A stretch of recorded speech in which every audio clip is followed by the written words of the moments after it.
Joining us now is Michael, and we're going to be talking about immigration, but in particular, he works with a really interesting subset in the immigration law space, and that's for artsy people. Welcome to the show. How are you? I'm doing well. Thank you for having me. We were having fun a little bit just now laughing, so I'm trying to get the laughter to time down a little bit.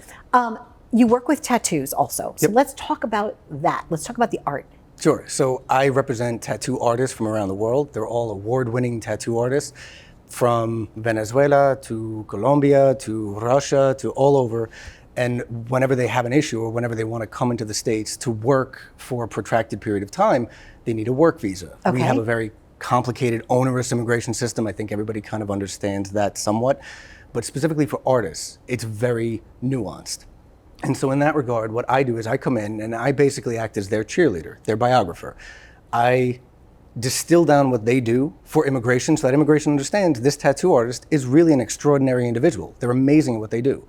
I do that for aerialists, I do that for doctors, I do that for lawyers, I do that for baristas, I do that for bartenders. You name it. Did you say aerialist? Aerialist. You mean like in the circus? Yeah. So like the flying families, you would represent them to make sure that they could work here? Absolutely. Baseball players, hockey players, you name it. Lovely. How did you get into that particular type of law? Because if I was going to do law, that's what I would want to do. I'd want your job. It is. So on April 1st, Freaky Friday, we'll just flip. We'll switch. Okay, you be me and I'll be you. I'm down with that. Why did you go into this? It sounds like so much fun. So I started working in law at 19 years old, and I worked in about 15 different areas of law between 19 and 25 when I graduated. I went to law school knowing that I wanted to work either in entertainment or criminal defense, federal criminal defense. I fell into entertainment and said, I love this, graduated, got admitted, opened up my own practice, and then just built it up from there. I started with corporate entertainment and immigration. Then I found this one firm. All they did was one visa for artists. Okay. I said, I love this. We had a difference of opinion as far as how to build the practice. I left and just created this practice. Did your own. So how long have you been working with this now? 13 years. Lovely. And I guess some of your clients probably refer other clients because birds of a feather kind of flock together, right? And they just, one tattoo artist, another tattoo artist. I built this entire practice pretty much by word of mouth. I didn't even have a website for the longest time. It was it was non-existent, no social media. That's only been within the last year or so that I've even developed a website and everything else. But it's all been word of mouth. And so now, I'm going to a tattoo convention. It's supposed to be one of the biggest tattoo conventions. I'm sponsoring it. It's the All-Stars convention at the end of September 29th, 30th, and October 1st in Miami. It's going to be incredible. There are aerialists, suspension artists, a broad array of individuals. It's going to be fascinating. I love watching those shows still, like America's Got Talent and American Idol. I'm so into it. I love watching people be creative, whether it's card tricks, it could be anything. Is there also like a reciprocated type of visa? Like, let's say someone like myself wants to work in London for an extended part of time. Can you help people with the reverse visa? Yeah, so it's interesting. My practice is not just devoted to bringing individuals into the country, but I also represent Americans and individuals from around the world going to other countries.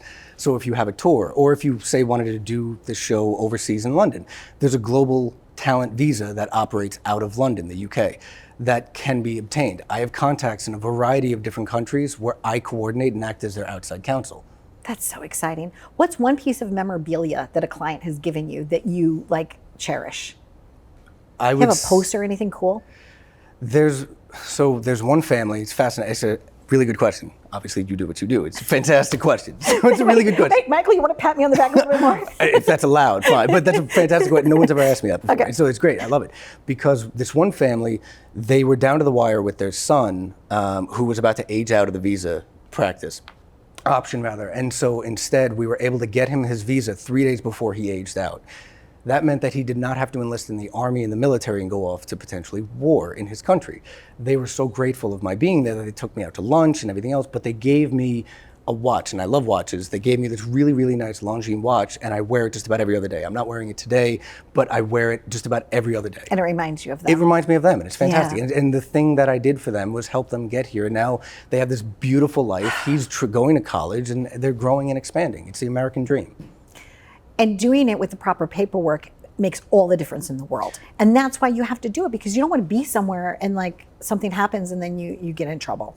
No getting in trouble. No, I mean, No. that's the other aspect too, that I have a lot of people who contact me and say, hey, I've been here for 7 years without papers, or I've been here for 2 years, I overstayed, I came in on a visa, but then I overstayed. What do I do? I fell asleep like, Right, like Van Winkle, and I woke up and oh my gosh, it's 2 years later. And Right. we don't have clear paths for these individuals, except for, you know, like marriage or something else, or if they're a victim of a crime or something else. But for the most part, some of them are incredibly talented individuals. They might be tattoo artists themselves. They pay taxes, they do all these things. But to get the paperwork right at the outset, it's like anything else. We love paper. We love money. We love paper and money. And so get your paper right and you'll get money, and it works out. We have something in common before we wrap up. And you sat down and you said Huntington Arts Council. And I said, yes, indeed, right? Yep. And I had started the Laugh Off about 25 years ago.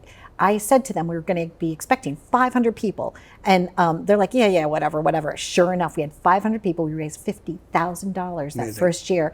And it launched a lot of the comics that are now, you know, touring. You know, they came in, they did their 7 minutes. We had a contest, we gave out awards, and it has spun off onto comedy festivals and other things. Why did you decide to become a board member at the Huntington Arts Council, and what are you hoping to bring to them? It's a brilliant question. Again, fantastic question. Thank you. You're welcome. I love the idea of arts and building out the arts. I'm a resident of Huntington. I moved out here with my family about a year ago, but I also grew up on the North Shore of Long Island anyway.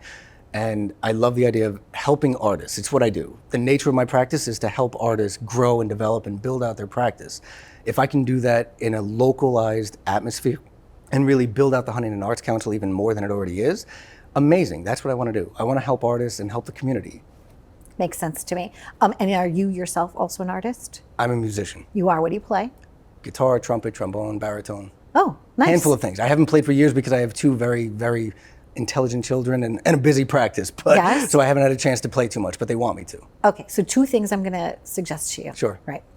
Is that because you're so passionate about what you do, make sure that you also take time for yourself. Yes. Okay? Schedule it in. Will do. Okay, because I'm slightly older than you. I appreciate and it. I just now got a new easel and I can't wait. I'm going to start Nice. painting again too, because it's been Amazing. too long for me. So I'm taking my own advice. Thank you very much. You're a joy to have on the show. And I hope you come back again. Come back quarterly, because there's also something exciting to learn.